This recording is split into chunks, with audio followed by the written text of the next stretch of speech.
Hey! Real-world forms rarely validate fields in isolation. The password and confirmed password must match. Date ranges must define an appropriate range. And at least one checkbox of a set must be checked, and so on. Validation rules often span multiple inputs. Angular Signal Forms provides a powerful, declarative approach to cross-field validation. In this video, we walk through how to build a cross-field validator, and we'll spend a moment talking about FieldContext. Let's jump in. I'm in VS Code with my Star Wars vehicle sales application open. We're looking at the newsletter subscription form component. If you are new to Signal Forms, check out my Signal Forms for Slick video to see how we created this form. I already have this application running. And here is our newsletter subscription form. Notice that the email field is required when the email checkbox is checked, and the phone is required when the text checkbox is checked. We implemented that feature in my video, Conditional Validation with Angular Signal Forms. But there is an issue here. To subscribe to our newsletter, the user must select at least one of these checkboxes. So we want a cross-field validator that will check the value of each checkbox and display a message if at least one is not checked. Going back to the code, here is the signal for our form. It's of type subscription and is initialized using the initial data constant. And here is our form. It takes in the form model signal and a schema defining the validation and other logic for our form. The subscription interface, initial data constant, and schema are defined in the subscription.ts file here. Scrolling down, these are our validation rules. Email is required, but only when the Send via email checkbox is checked. We validate the email format and min length. Phone is required with a minimum length, but only when the Send via text checkbox is checked. And we have a min and max value for the years as a fan. We'll add our cross-field validator here as well. Before we start coding, let's decide exactly what to validate and how we want to display the validation message. We want to validate whether the user checked at least one of the Send via email or Send via text checkboxes. Do we want to display the validation message just under the text field, like this? Or with some demo magic, we can display a message under both fields, like this. These fields are close together. It may look cleaner to only display the message one time under the text field. With that decided, let's go back to the code. To validate multiple fields as a set, call the validate function. Use the validate function to create custom validation rules, such as those required for cross-field validation. Like the other validators, the validate function takes in the path to one of the fields. Since we want the validation message to appear under the text field, we'll specify root path dot send via text. We also pass in a callback function. This function performs our cross-field validation logic. For our example, we'll get the value of the text checkbox and the value of the email checkbox. If either checkbox has a value, validation is successful and we return null or undefined. Otherwise, the fields are invalid and we return a validation error. Let's code this logic. The callback function provides a FieldContext object.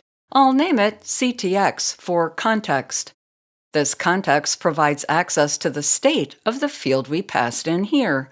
To get the value of the text checkbox, let's define a constant called viaText. Set it to ctx.value. Since this is Signal Forms, the value is a signal, so use parentheses to access the field's value. Our viaText constant is true if the checkbox is checked, otherwise it's false. Now, how do we get the value of the email checkbox? We said earlier that the context object provides access to the state of the field we passed in. That same context object also provides a set of functions to look up the state of other fields. Let's define a constant via email. Set it equal to ctx dot, and we see the properties and methods provided by the FieldContext object. The value property only gives us the value of the passed-in field. We want the value of a different field, so we'll use value of. This gives us the value of any other field on the form. We define which field by passing in its field path, rootPath.sendViaEmail. Note that the value of returns the value, not a signal. Now we compare these values. If the via email is true or the via text is true, return null or undefined. I'll return null. Otherwise, we return an error object. The error object has a kind property. Use that property to name the validation rule. I'll name it sendViaMissing. Then optionally set the desired validation message. I'll paste it in. We now have a validate function that reads the value of the text checkbox and the value of the email checkbox. If either value is true, the validation is successful and we return null. Otherwise, we return a validation error object. That validation error is associated with the field we passed in here. Let's display the validation message in the HTML. We decided earlier to display the error under the Send Via Text checkbox, which is here. I'll paste in the code. If the Send Via Text field is invalid, we display all validation error messages. To try it out, bring up the form. Uncheck both checkboxes, and we see the validation error. Check one of the boxes, and the message disappears. It works, yay! But what if we instead wanted a message under each field? How do we do that? Going back to the validation rules, I'll scroll down. Let's copy this validate function and paste it for the other field.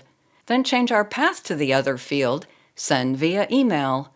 Now the context object value returns the value of the email checkbox.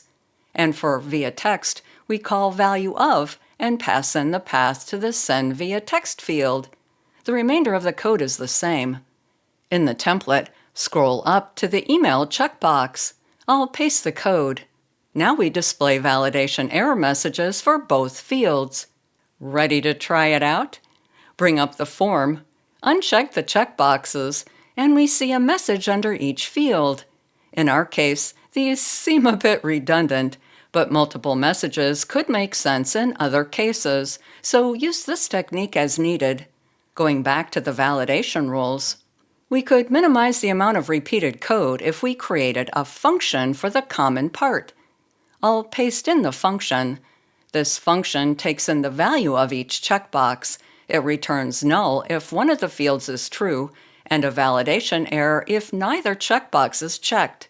Scrolling up, instead of our logic here, we return the result from a call to check send via, pass in the two values. I'll replace the logic here with a function call as well. Will the validation still work?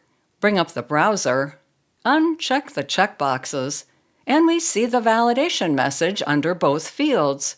Check one of the boxes, and both messages disappear. Nice. I'll mention one more option, validateTree. So far we've used the validate function for our cross-field validation. It takes in the path to the field to validate and a callback function. In the callback function, we perform our logic and return null or a validation error. Signal Forms also provides a validateTree function. This function takes in a schema path and a callback function that returns one or more validation errors. It's similar to the validate function, but provides access to the entire tree starting at the passed-in node. Because of that, there are performance implications with using validateTree. The recommendation is to use the validate function over validateTree whenever possible for performance reasons. If you'd like to see an example of validateTree, check out my GitHub at the link provided in the description below. I'll delete this code. Use the validate function in Signal Forms for cross-field validation. But note, as of this recording, Signal Forms is experimental and could change before it becomes a stable part of Angular. Have you tried out Signal Forms? What do you think of its validation features? Drop a comment below with your thoughts or questions. Thanks for watching. If this video was useful, please like and subscribe.